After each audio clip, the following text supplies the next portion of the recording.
aliveness of being, in an illusory sense, Scott and Rick and Rhodes and all the conventional existence stuff is all still there with us, and at the end doesn't destroy the sense of undifferentiated peace that we're experiencing. And I think that's what I would call, if I had to define enlightenment, I would say it's that. It's that whatever that is, which is what Buddhists call the middle way. I love that that phrase, but that's what I call it. So okay, good.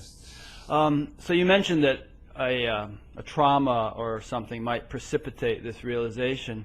Is that what happened to you?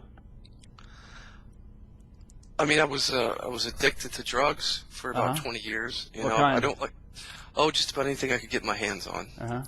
Including heroin? Everything but heroin, actually. Oh, okay.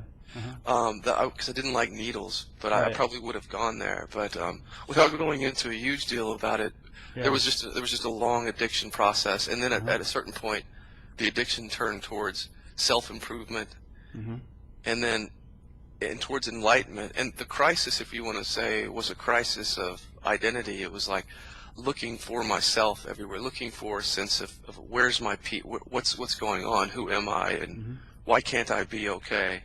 That was the crisis. It wasn't like an individual thing where like I did hit a bottom in drugs, but it was more like just a sort of a story that kept going on, but it just felt like something was missing the whole time. It was that kind of thing. Yeah, I did drugs only for about a year, but I was fairly young, like 17, 18 years old, and ostensibly I thought I was doing them because it was opening up some sort of spiritual dimension for me.